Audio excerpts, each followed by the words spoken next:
បានជំរាបសួរពុកម៉ែបងប្អូនទាំងអស់គ្នាថ្ងៃនេះខ្ញុំសូមលើកនៅប្រធានបទទាក់ទងនឹងការកុំបាក់ទឹកចិត្តនៅពេលដែលយើងទាំងអស់គ្នាជួបបញ្ហាទាក់ទងនឹងរឿងជីវិតរឿងស្នេហា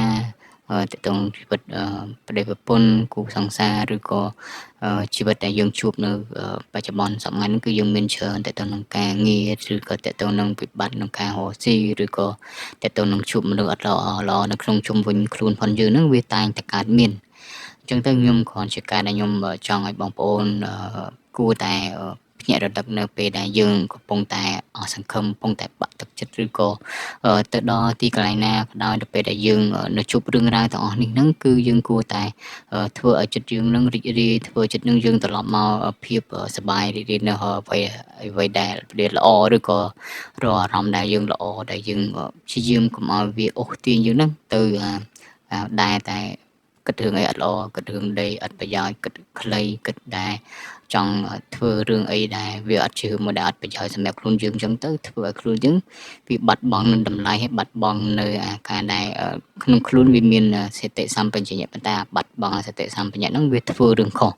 ដូចគេនិយាយថាអញ្ចឹងក៏អាចថាមកបាំងអីចឹងទៅធ្វើរឿងខុសមួយផ្លែហ្នឹងធ្វើឲ្យខ្លួនយើងវាសាងនៅអាក្រក់សាងនៅអំពើបាបកម្មអីមួយចំនួនឬក៏អ្នកដែលរកស៊ីឬអ្នកដែលឈ្នានីសឬអ្នកកាច់កង់មួយចំនួនធ្វើបាបខ្លួនយើងអញ្ចឹងទៅ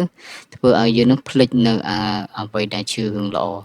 អញ្ចឹងទៅគ្រាន់តែខ្ញុំបានជួបខ្ញុំបានឆ្លងកាត់រឿងរ៉ាវជីវិតដែរពេលខ្លះសឹងតែ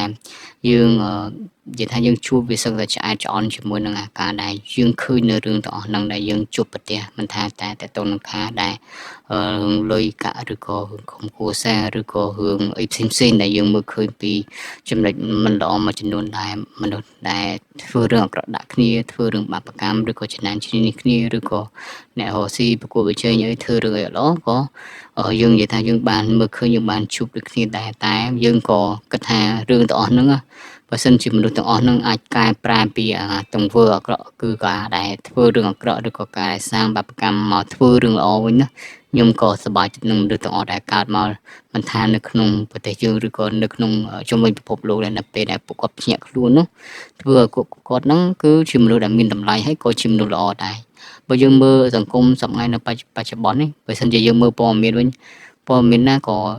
គ្រោះថ្នាក់ងាប់ព័ត៌មានណាក៏សង្គ្រាមព័ត៌មានណាក៏វារឿងមួយដែលធ្វើឲ្យពេលខ្លះយើងមើលទៅវាអត់វាជារឿងមួយដែលអត់ល្អមែនទែនពេលតែវាកើតជារឿងមួយដែលព្រឹត្តិការណ៍នៅក្នុងសង្គមកើតនៅក្នុងលើពិភពលោកវាតែងតែកើតមានហើយជាខ្លះវារឿងមួយដែលគាត់ថាវាស្ដាយណាស់ពេលដែលមនុស្សម្នាក់ៗកើតមកជាមនុស្សតែធ្វើរឿងអំពើបាបកម្មធ្វើរឿងអាក្រក់ធ្វើរឿងអីទាំងអស់ហ្នឹងខ្ញុំមើលឃើញថាជារឿងមួយយើងស្ដាយនឹងមនុស្សទាំងអស់ហ្នឹងកើតមកជាមនុស្សបាទធ្វើរឿងបាបកម្មទាំងអស់ហ្នឹងបើសិនជាខ្ញុំវិញខ្ញុំគាត់ថាបើសិនជាយើងបានកើតមកជាមនុស្សចុះរឿងល្អមកកណោដែលយើងមិនទៅធ្វើរឿងសាងបុណ្យឬក៏ធ្វើអំពើល្អជាមួយអ្នកដទៃជាច្រើនដែលយើងអាចធ្វើទៅបាននោះវាពិតជារឿងមួយដែលសប្បាយរីករាយក្នុងចិត្តផងយើងក៏មានសេចក្តីសុខសូម្បីមនុស្សនៅជុំវិញខ្លួនយើងក៏មានអារម្មណ៍ថាវាមានសេចក្តីសុខជាមួយយើងដែរឬក៏យើងរស់នៅមិនថានៅក្នុងសហគមន៍ឬរស់នៅក្នុងប្រទេសណាមួយទេបើសិនជាកើតមានមនុស្សល្អច្រើននោះធ្វើឲ្យប្រទេសហ្នឹងក៏វាកើតមានធនធានល្អៗហើយធ្វើឲ្យសហគមន៍ដែលគាត់រស់នៅក៏វាមានភាពសម្បូរសប្បាយរីកចម្រើនឬក៏អាចនិយាយបានថាតកតងលើផ្នត់កំណត់ពួកគាត់មួយក៏វាល្អសម្រាប់យើងទាំងអស់គ្នានៅក្នុងការរស់នៅការដែលយើងកើតមកជាតិយើងមានអីដែលត្រូវការច្រើនទេបងប្អូនបើសិនជាយើងប្រឹងប្រែងមានបានយើងចង់បានអីថាយើងមានលុយយើងចង់បានអីយើងទិញនឹងថាឥឡូវយើងចង់ទិញឡានអីចឹងទៅយើងចង់ទិញផ្ទះយើងចង់ទិញរបស់របរដែលយើងចូលចិត្តដែលយើងពេញចិត្តឬក៏ចង់រកស៊ីឬក៏អីមួយបើសិនជាក្នុងប្រទេសណាមួយដែលយើងគិតថាដែលយើងបានរស់នៅវិញគឺយើងគិតថាពីរឿងវិជ្ជមានច្រើនមិនថារឿងដែលល្អច្រើនជាជាងរឿងដែលអាក្រក់ចឹងទៅយើងគិតថាអ្វីទាំងអស់ហ្នឹងយើងគង់តែរកបានយើងគង់តែទិញបានទេប៉ុន្តែវាចេញពីសេចក្តីល្អអំពើល្អនៅក្នុងចិត្តផងយើងដែរហើយមនុស្សដែលជុំវិញខ្លួនយើងឬក៏យើងបានជួបក្រុមហ៊ុនដែលល្អមិត្តភ័ក្តិល្អឬក៏អ្នកដែលបានស្គាល់គ្នានៅកន្លែងដែលធ្វើការឬក៏អ្នកដែលនៅជុំវិញខ្លួនយើងនោះបើគាត់បានធ្វើល្អនឹងទៀតយើងពិតជាសប្បាយចិត្តចំពោះពួកគាត់ដែរបើគាត់បានធ្វើរឿងល្អឲ្យកើតមកជាតិហ្នឹងសាងតែអំពើល្អសាងតែសេចក្តីល្អអញ្ចឹងទៅយើងគិតថាជារឿងមួយដែលយើងរីករាយចំពោះពួកគាត់ដែលគាត់បានធ្វើរឿងទាំងអស់ហ្នឹងក៏យើងបានធ្វើដូចគ្នាដែរបើមិនជាយើងបានជួបពួកគាត់យើងបានធ្វើដូចគ្នាមនុស្សល្អហ្នឹងបើមិនជាយើងបានគិតថាបានជួបគ្នានោះ យើងពិតជាមានការដឹងនៅល្អជាច្រើនធ្វើឲ្យកន្លែងយើងរស់នៅឬក៏សហគមន៍ឬក៏ប្រទេសដែលយើងរស់នៅវាកើតនៅរឿងអីល្អជាច្រើនទៀតមិនមែនជាការដែលយើងកើតមកហើយយើងព្យាយាមធ្វើរឿងអាក្រក់ចំណានឈ្នានីសគ្នាសាងបាបកម្មឬក៏ធ្វើរឿងអាក្រក់អីមួយដែលជារឿងមួយដែលអត់ប្រយោជន៍សង្គមស្អប់ខ្ពើមឬក៏សាងអំពើបាបកម្មឬក៏រកស៊ីឈ្នានីសគ្នាអីផ្សេងហ្នឹងជារឿងមួយដែលអត់ប្រយោជន៍ទេអញ្ចឹងឈ្នានីសគ្នានឹងវាជាតទៅនឹងការដែលប្រើយុទ្ធសាស្ត្រប្រើធនធាននេះអានឹងជារឿងមួយផ្សេងពីដាច់ពីគ្នាកុំឲ្យធ្វើរឿងអាក្រក់ដោយការដែលសាងអីអត់ល្អអញ្ចឹងទៅវាមានអារម្មណ៍ថាស្ដាយនៅអ្វីតែគាត់ការជាមនុស្សអញ្ចឹងទៅបើសិនជាពួកគាត់បានការជាមនុស្សហ្នឹងគឺគាត់ព្យាយាមដាស់តឿនអារម្មណ៍ខ្លួនឯងថាមានតែអំពើល្អហ្នឹងទើបនាំទៅផ្លូវល្អហើយអំពើល្អហ្នឹងគឺវាអត់សាបសូន្យទេបើយើងនិយាយថាអំពើល្អណាយើងនិយាយពីដែលគេនិយាយជាច្រើនថាអំពើល្អហ្នឹងវាអត់សាបសូន្យទេហេតុអីបាននិយាយថាអំពើល្អអត់សាបសូន្យណាគឺដោយសារយើងម្នាក់ៗគឺយើងអត់ធ្វើអាក្រក់សាងអីអំពើថោកទាបឬក៏សាងបាបកម្មឬក៏បំផ្លិចផ្លាញជីវិតអ្នកដទៃនោះធ្វើខ្លួនយើងហ្នឹងក៏វាមានតម្លៃធ្វើឲ្យយើងគឺជាមនុស្សដែលមានតម្លៃធ្វើឲ្យពិភពលោកហ្នឹងយើងក៏ចង់បានមនុស្សបែបហ្នឹងកើតមកជាមនុស្សដូចគ្នាដែរហើយពិភពលោកហ្នឹងក៏យើងគិតថាវាមានមនុស្សល្អកាន់តែច្រើនហ្នឹងធ្វើឲ្យការដែលរស់នៅក្នុងប្រទេសណាឬក៏នៅជុំវិញពិភពលោកយើងមានធនធានល្អច្រើននោះក៏ប្រទេសហ្នឹងឬក៏ពិភពលោកហ្នឹងគឺវាសុខសន្តិភាពដូចគ្នាផងដែរអញ្ចឹងទៅខ្ញុំគិតថាខ្ញុំបកមកវិញតែតនឹងទានបត់ឲ្យយើងគិតថាកុំឲ្យបាក់ទឹកចិត្តឬក៏យើងជួបប្រទេសតែតនឹងរឿងស្នេហាឬរឿងអីដែលយើងកំពុងតែជួបប្រទេសសប្តាហ៍នេះខ្ញុំគិតថាបងប្អូនគឺវាតែងតែកើតមានទេបងប្អូនមិនថាបងប្អូនមិនថាជាគូសង្សារជួនកាលស្រឡាញ់គ្នា4 10ឆ្នាំជួនកាលអ្នកនោះទៅគាត់មានចិត្តទៅផ្សេងអីចឹងទៅឬក៏អាចថាពីស្ថានភាពគ្រួសារស្ថានភាពពុកម្ដាយឬក៏យើងអាចនិយាយបានថាជួនកាលយើងអាចរស់នៅប្តីប្រពន្ធអាចរស់នៅជាមួយគ្នា10 20ឆ្នាំទៅវាកើតមានរឿងមួយដែលចិត្តផ្សេងពីគ្នាក៏វាអាចកើតមានដែរប៉ុន្តែយើងកុំឲ្យបាក់ទឹកចិត្តបើសិនជាគូសង្សារប្តីប្រពន្ធបើសិនជាយើងនឹកឃើញពីអាការដែលរឿងល្អៗដែលយើងកាត់ចាប់តាំងពីដំបូងមកអាហ្នឹងគឺជាមួយដែលយើងមិនងាយបោះបង់គ្នាក៏មិនងាយចោលគ្នាដែរបើសិនជាយើងព្យាយាមកុំងាកចិត្តឬវេកវេអីផ្សេងពីយើងគិតថាបើសិនកើតមកជាប្តីប្រពន្ធយើងមានចំណងរឿងស្នេហាឬក៏ប្តីប្រពន្ធហ្នឹងវាយូរវែងហ្នឹងគឺយើងព្យាយាមគិតតែផ្លូវល្អវិញអាហ្នឹងបើយើងនិយាយពីនេះវិញគឺតើតើនឹងអ្វីដែលគិតពីរឿងល្អហើយក៏តើតើនឹងការដែលសាងរឿងល្អនឹងដូចគ្នាដែរអញ្ចឹងមិនមែនថាខ្ញុំនឹងដែលអត់ឆ្លងកាត់រឿងនេះប៉ុន្តែខ្ញុំក៏ធ្លាប់មានសង្សារពេលខ្លះអាការដែលរឿងដែលខ្វែងកំណត់គ្នាពេលខ្លះគឺរឿងដែល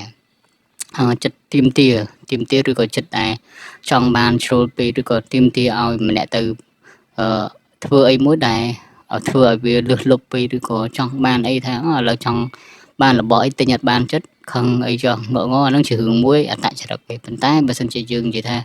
បើសិនជាយើងអាចនិយាយបានថាពេលខ្លះយើងកុំទំនោរចិត្តហ្នឹងទិញបានយើងព្យាយាមចាំទិញថ្ងៃក្រោយយើងព្យាយាមសម្របសម្រួលគ្នាយើងព្យាយាមរកផ្នែកគំនិតឲ្យវាទៅស្របគ្នាបានយើងអាចដើរទៅជាមួយគ្នាបានយូរហើយក៏វាសំខាន់ហ្នឹងបើសិនជារឿងទាំងអស់ហ្នឹងគឺស្ថិតទៅលើគិតពីរឿងល្អជាមុនសិនមិនមែនថាគិតឲ្យតែចង់បានហើយក៏គិតថាម្នាក់ហ្នឹងធ្វើឲ្យតតបានដូចយើងបជាទៅក្បាលគេមនុស្សស្អីបើសិនជាបជាក្បាលទៅលើមនុស្សប្រុសខ្លាំងពេកក៏មនុស្សប្រុសហ្នឹងក៏អត់ទទួលដូចគ្នាដែរដោយសារមនុស្សប្រុសធម្មតាធម្មជាតិមនុស្សប្រុសគឺអត្តនោម័តខ្លួនឯងគឺម្ចាស់ការខ្លួនឯងដែរហើយមនុស្សប្រុសក៏មិនទៅម្ចាស់ការទៅបជាលើគេដូចគ្នាដែរយើងក្នុងការដែលយើងខានមកគឺយើងព្យាយាមចេះគ្រប់គ្នាយើងព្យាយាមចេះឲ្យតម្លៃគ្នាទៅវិញទៅមកជួនកាលយើងគិតថាមនុស្សប្រុសណាក៏វាមានអត្តចរិតខលខូចឬក៏អីទៅវាតែងតែមានកើតមានហើយប៉ុន្តែសូថាពេលដែលមានចំណងជាគូប្តីប្រពន្ធនិយាយគឺដោយសារគាត់គិតពីអ្វីដែលអាចទៅមុខឬក៏សាងគ្រួសារជាមួយគ្នាបានយូរវែងដូចគ្នាដែរអញ្ចឹងទៅយើងព្យាយាមបដូរកំណត់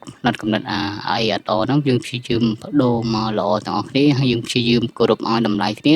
ទើបយើងអាចរួមដំណើរជីវិតជាមួយគ្នាហ្នឹងវាបានយូរវែងអញ្ចឹងណាវាមិនមែនថាយើងមិនត្រូវគ្នាយើងបែកគ្នាហ្នឹងគឺពេលខ្លះវាអាចនឹងបែករហូតពិតមែនអាហ្នឹងគូប្រិយប្រពន្ធដែលយើងមើលឃើញសប្តាហ៍គឺដោយសារខ្វែងកំណត់គ្នាវាខ្លាំងពេកអញ្ចឹងទៅពួកគាត់នឹងអាចនឹងបែកគ្នារហូតហ្នឹងដោយសារតែភ្លេចណាអ្វីដែលល្អធ្លាប់សាងជាមួយគ្នាហើយអញ្ចឹងទៅគ្រាន់តែជាខ្ញុំការដែលខ្ញុំចែកម្លែកទេប៉ុន្តែការដែល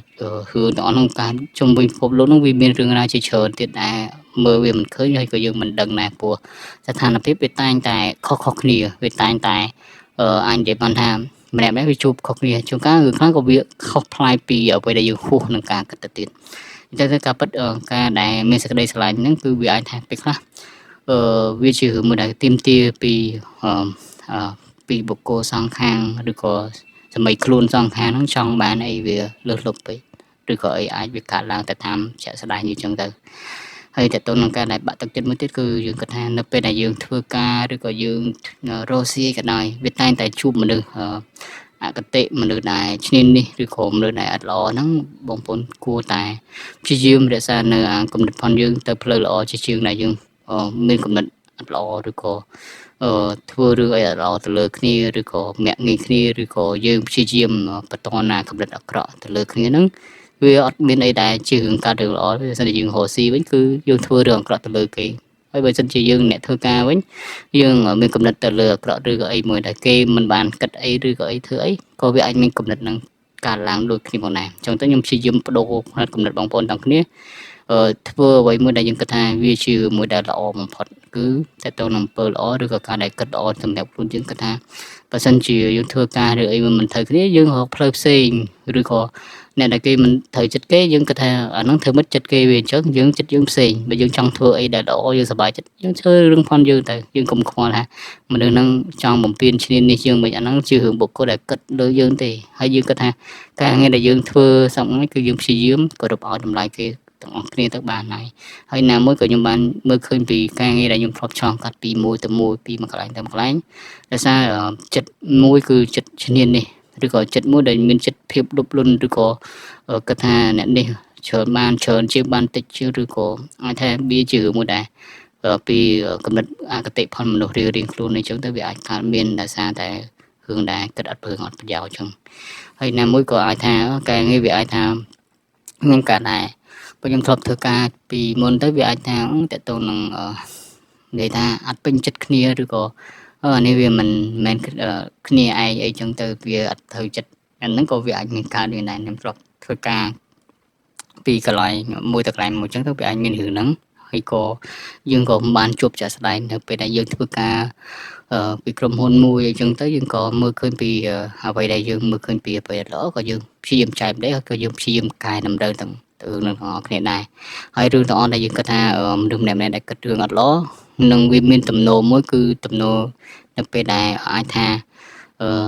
គិតរឿងអត់ល្អហើយគឺព្យាយាមគិតរឿងអត់ប្រយោជន៍អត់ធ្វើអត់ប្រយោជន៍ហ្នឹងគឺព្យាយាមធ្វើវាដដែលរាល់ថ្ងៃវាធ្វើឲ្យយើងគិតថានៅម្នាក់ហ្នឹងមិនពេញចិត្តយើងម្នាក់ហ្នឹងមិនត្រូវការយើងឬក៏យើងម្នាក់ហ្នឹងក៏ព្យាយាមនិយាយទៅអាចថាវាថាអត់ពេញចិត្តគេហ្មងវាថាជួនកាលរឿងហ្នឹងគឺអត់ពេញចិត្តគេគឺគេចង់ធ្វើមិនក៏បានដែរហ្នឹងវាអាចកើតមានហើយខ្ញុំគាត់ថាពីមុនខ្ញុំធ្លាប់ធ្វើការពីមុនធ្លាប់ឃើញបុគ្គលខ្លះគឺអាចមានរឿងបែបហ្នឹងឬក៏ហើយថាធម្មតាតែពេលសង្គមដែលយើងគាត់ថាដល់យើងផឹកស៊ីត្រូវមាត់ត្រូវកគ្នាយើងអាចនឹងចូលគ្នាចុះបើមិនយើងអ្នកដែលទៅតែឯងវិញណាគឺម្នាក់ហ្នឹងគឺគាត់ពេញចិត្តហ្មងគឺថាអានេះចេញមកតែឯងអញ្ចឹងមែនតែជួនកាលមនុស្សវាមានគោលដៅមានទិសដៅខុសគ្នាជួនកាលមនុស្សហ្នឹងចូលចិត្តរបៀបការដែលជីវិតគាត់ធ្វើតាមជីវិតផុនគាត់ផ្សេងអ្នកខ្លះចូលចិត្តរបៀបជីវិតផុនគាត់ទៅតាមបែបផ្សេងអញ្ចឹងទៅយើងមិនអាចថាឲ្យតែគេនឹងចូលមួយយើងចុះចម្រុងមួយយើងទាំងអស់ទេអញ្ចឹងវាអត្តចរិតពីបែបខុសគ្នាអាហ្នឹងយើងនិយាយពីទៅទៅនឹងអត្តចរិតអ្នកធ្វើការអីចឹងណាហើយយើងក៏អាចមើលឃើញពីទៅនឹងការដែលយើងរស់ស៊ីហ្នឹងក៏យើងមើលឃើញពីបញ្ហាខ្លះទៅនឹងការរស់ស៊ីអីពេលតែមានការប្រកួតប្រជែងប៉ុន្តែយើងក៏មិនទៅសាងក្រក់សាងបាបកម្មឬក៏ធ្វើរឿងអាក្រក់ទៅលើគ្នាបំផ្លាញជីវិតគ្នាទៅវិញទៅមកឬក៏សាងអីអត់ល្អដែរប៉ុន្តែយើងគិតតែវិធីមួយគឺបើន័យថានៅពេលដែលយើងដូចថាយើងរស់ស៊ីវាតែមានខាត់បងថ្ងៃខ្លះឡើងថ្ងៃខ្លះចុយអញ្ចឹងណាវាតែមានតែរស់ស៊ីវាមិនមែនទៀងរហូតទេខ្ញុំគិតថាយើងមើលឃើញពីសប្ថ្ងៃហ្នឹងគឺអាចថាអ្នកខ្លះលក់ដូរក៏វាមិនមែនថាលក់ដូរវាបាំងទៀងគ្រប់ពេលវាមិនមានភ្ញៀវគ្រប់ពេលដែរអញ្ចឹងទៅវាតែងតែបាំងខ្លះអត់ខ្លះហើយខ្ញុំគិតថាបងប្អូនក៏កុំអស់សង្ឃឹមដែរគិតថាពេលខ្លះទៅថ្ងៃខ្លះបានក៏យើងបានច្រើនអញ្ចឹងទៅថ្ងៃខ្លះបានវាអាចបានតិចអញ្ចឹងទៅហើយយើងក៏ព្យាយាមប្រែប្រួលទៅតាមចិត្តស្ដែងនៃអាជីវភាពផងយើងឬក៏ការដែលយើងប្រកបរបរសប្តាហ៍ហ្នឹងវាតែងតែជួបពីគ្នាហើយខ្ញុំក៏បានមើលឃើញពីទស្សនវិជ្ជាហ្នឹងដូចគ្នាដែរ ពេលខ្លះយើងអត់បានក៏យើងគិតថាពេលខ្លះយើងវាពិបាកក្នុងការដោះស្រាយជីវភាពក្នុងការដកខែដងថ្ងៃអ្នករកស៊ីវិញគឺត្រូវការឲ្យលុយធនាគារដូចគ្នាហើយអ្នកធ្វើការក៏អ្នកខ្លះក៏ត្រូវការឲ្យលុយធនាគារដូចគ្នាវាតែងតែមានតែអត់ដូចគ្នាហើយប៉ុន្តែយើងព្យាយាមស៊ូទ្រាំនឹងអាការដែលមានជីវិតបែបហ្នឹងវាមិនមែនថាយើងអាចនឹងទទួលបានអាសេរីភាពនៃការដែលយើងរកស៊ីនោះវាជោគជ័យបានភ្លាមៗទេឬក៏ការងារក៏វាមិនមែនថាយើងជោគជ័យបានថ្ងៃហ្នឹងភ្លាមដែរវាទៅត្រាតែយើងព្យាយាមប្រឹងប្រែងធ្វើវាហើយយើងក៏ធ្វើវានឹងដោយសារតែយើងធ្វើដោយក្តីស្រឡាញ់យើងទៀតមិនមែនថាយើងធ្វើហើយវាចេញពីចិត្តផងយើងហើយចេញពីសមត្ថភាពដែលយើងស្រឡាញ់ពិតប្រាកដធ្វើខ្លួនយើងក៏បានលុយហ្នឹងគឺវាក៏អត់សប្បាយរីករាយដែរដូចថាយើងធ្វើការហ្នឹងបើសិនជាយើងធ្វើតាមពីចំណេះចំណឌាញយើងបានបញ្ចេញសមត្ថភាពហ្នឹងយើងរីករាយនឹងទទួលលុយហ្នឹងទៀតលុយហ្នឹងគឺវាមានតម្លៃនៃក្តីស្រឡាញ់ការងារផងយើងវាមានតម្លៃនៃការងារផងយើងហើយក៏វាមានលុយហ្នឹងគឺវាមានចិត្តបេះដូងដូចយើងផងដែរអញ្ចឹងទៅគិតថាវាសប្បាយក្នុងការដែលយើងទទួលយកដូចគ្នាហើយអ្នករកស៊ីក៏យើងរកស៊ីទៅនឹងដើរទៅលើផ្លូវល្អហ្នឹងគឺលុយហ្នឹងក៏វាបានលុយដែលល្អឬក៏មិនថាលុយហ្នឹងយើងប្រកបរបររកស៊ីទៅវាបានលុយដែលយើងរកស៊ីដោយភាពត្រឹមត្រូវដូចគ្នាឬក៏អ្នកខ្លះភាពមានបានចង់បានហ្នឹងវាតែងតែប្រែប្រួលដល់ពេលដែលយើងរកបានលុយកាក់អញ្ចឹងទៅយើងព្យាយាមដើរមកលើផ្លូវល្អហើយយើងក៏គុំប្រព្រឹត្តរឿងអីខុសឬក៏ទៅរឿងអីល្អបន្តទៀតហ្នឹងជារឿងមួយដែលខ្ញុំគាត់ថាជាការដែលខ្ញុំចែកទៅក៏ខ្ញុំបានឆ្លងកាត់ខ្លះដែរហើយក៏ប្រធានបទមួយនេះក៏ខ្ញុំគាត់ថាខ្ញុំនឹងចែករំលែកបងប្អូនទៅកាន់វគ្គក្រោយទៀតហើយខ្ញុំក៏អរគុណទៅនឹងបងប្អូនដែលបានស្ដាប់នៅប្រធានបទខ្ញុំពីវគ្គទៅមួយវគ្គហើយពីប្រធានបទមួយទៅប្រធានបទមួយហើយកុំភ្លេចបងប្អូនជួយចូល Subscribe ហើយនឹងជួយអាចថាជាអ្នកដែលចូលចិត្តស្ដាប់ឬក៏អីចឹងទៅព្យាយាមនៅការដែលមានអីដែលចែកម្លែកខ្ញុំបានព្យាយាមចែកម្លែកហើយខ្ញុំក៏នឹងព្យាយាមចែកម្លែកអ្នកដទៃដូចគ្នាផងដែរអញ្ចឹងអរគុណទៅនឹងការស្ដាប់ប្រធានបទនេះយើងក៏បន្តនៅប្រធានបទក្រោយៗផងដែរ